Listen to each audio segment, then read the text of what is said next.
Hi, everyone. I just finished the brand new book, You Have a Calling Finding Your Vocation in the True, Good, and Beautiful by Karen Swallow Prior.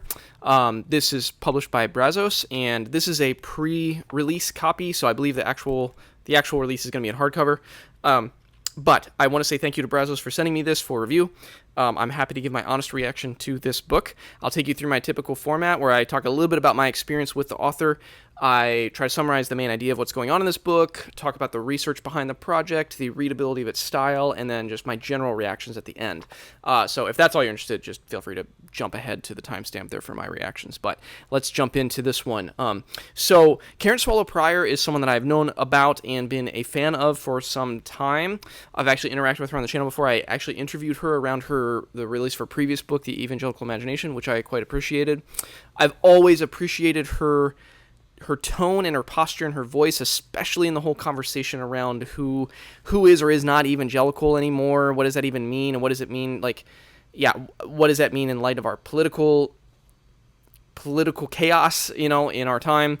I just always appreciated her thoughtfulness, and I especially appreciate her drawing on her literary expertise. She's always tried to stay in my view, she's always tried to stay in her lane as like a English literature scholar, and so she has a historical view that's through the lens of her expertise in literature that I think is just always been I've appreciated her insights there. So I've always liked her, and so I've always been positively kind of interested in her work since I've found her and since I followed her. And so this is her brand new piece, and it's about a totally different topic. I was not expecting to see her writing about the idea of calling and vocation and work. So I was really intrigued. So let's just jump into the main idea there then. So this book is really about vocation. It's about work. It's about the concepts of calling and having a job and following your passion and all of that stuff. And so what she's trying to do here is there's a lot of broad cultural critique around all these kind of assumptions that we have in our time. And what I understand her is trying to do here is disambiguate a lot of concepts that we've conflated in our cultural moment, in our, she doesn't use the term neoliberal economy, but that's kind of part of what I was thinking about as I was reading this, like in our kind of late modern neoliberal economy and how we've conflated capitalistic economic structures and the idea of getting paid with some kind of individualistic notions of identity and calling into our work.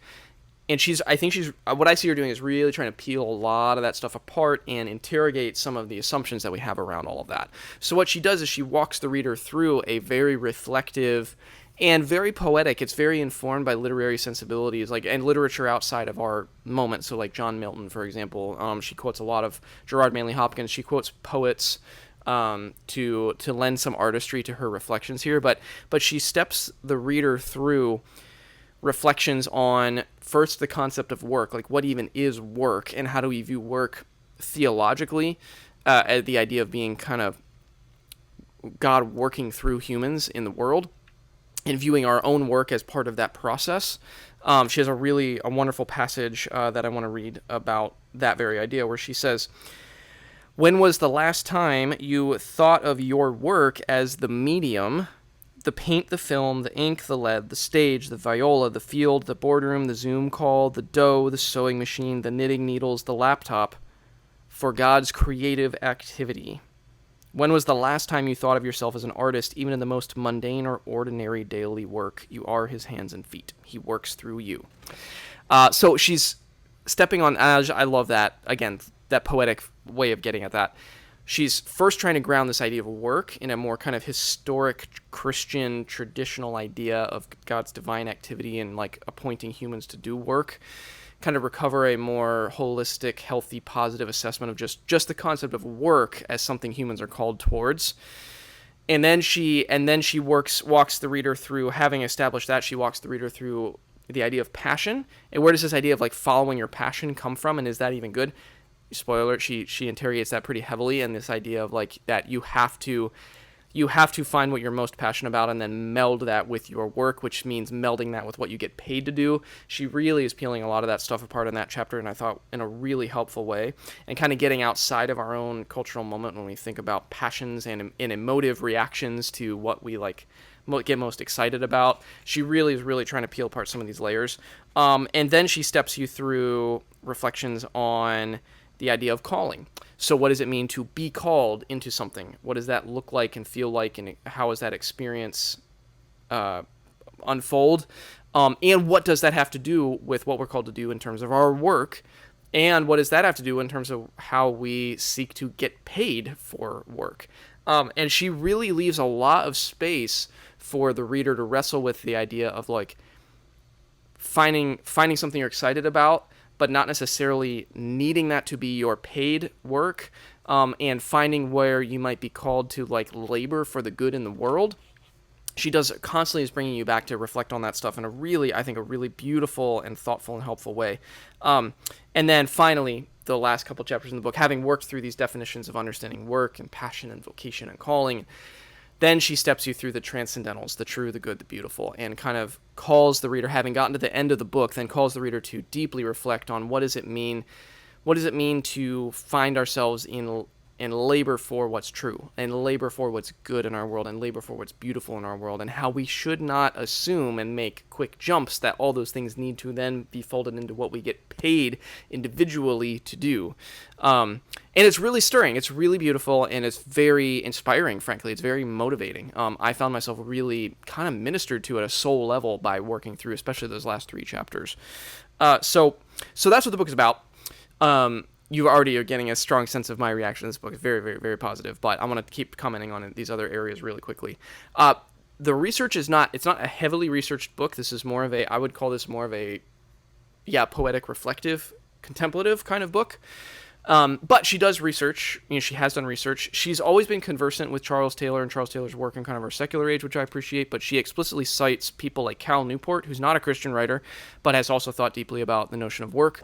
She cites him. She pulls on people like John Mark Comer repeatedly. Andrew Peterson she interacts with. And then some of that literary material that I already mentioned, the poets, John Milton's work, Gerard Manley Hopkins, etc. They also show up because that's her area, that's her wheelhouse. But it's light. It's like reflections that are kind of seasoned with research and deeper references. But that's not the foreground of the book. And the readability of it, I mean, this, first of all, it's very short, but it's also, I think, exquisitely written. I think it is beautiful. I was moved by it. I read passages of it out loud to my spouse, to my wife, as I was going through it, because I was so touched by some of her reflections and the way that she constructed it. And so for me, it's just an extraordinarily readable book. It is stylistically one of my more favorite, strictly stylistically, one of my more favorite books I've read in the past 6 months this year so far. I was just really moved by her mode of writing in this particular book, especially. I think she's always been a strong writer, but this book to me feels like really, in my opinion, one of the best stylistic things that she's done. And so that leads me to my reaction. My word, I loved this little book so much. I love this little book. I was surprised. I mentioned at the beginning I was surprised by the topic. I didn't expect this to be something that Karen Swallow-Prior would write. And I just found myself surprised in the best possible way as I went through it. I loved the way that she constructed her argument. I loved the way that she walked the reader through these layers that I talked about, like peeling back the layer of work and recovering a full sense of what work is as humanity is called to. And then peeling back the layer of passion. Why do we assume that I've got to find my passion and then like mesh that with my work wholly, or else I'm not going to be a complete person in our time? She interrogates this idea that like in American culture, especially, we also always ask people, what do you do? What do you do? What do you do? When we meet somebody, like, where does that come from? And why do we do that? And how do we, again, disambiguate some of this stuff from human identity? I loved all of that, and I thought that the structure of the book was so well done, and that she builds you up to then reflect on those transcendentals in the last 3 chapters. And those, again, were just captivating chapters to me. I was so inspired by reflecting on the true and the good and the beautiful, having done all the work in the previous chapters to think about what might my calling in the world be. So this is my favorite thing that Karen Swallow-Prior has written, honestly, of the books that I've read from her, and even the articles and essays that I've read from her, which I've, again, always appreciated. But this, to me, is just a beautiful and timely and inspiring little book that is just perfectly pitched for for our moment right now that I think a lot of people, especially young people, I'm an older millennial. I think that people younger than me and Gen Z especially could really gain a lot by reading her reflections here as people think about what does it even mean to work in our world. And the more people that wrestle with her reflections, the more people that find some peace in a sense of calling, of divine calling towards the good, the true, and the beautiful in our place, I just think the better off our world is going to be. So, my goodness, I am so thankful for the chance to review this. I'm grateful for Karen for writing this and for Brazos for publishing it, and I could not more highly recommend it. If you're someone who resonates at all with the questions and the concepts that I have been talking through in this review, run, don't walk to get the book You Have a Calling from Karen Swallow Prior and Brazos Press. As always, thanks for taking a few minutes to watch.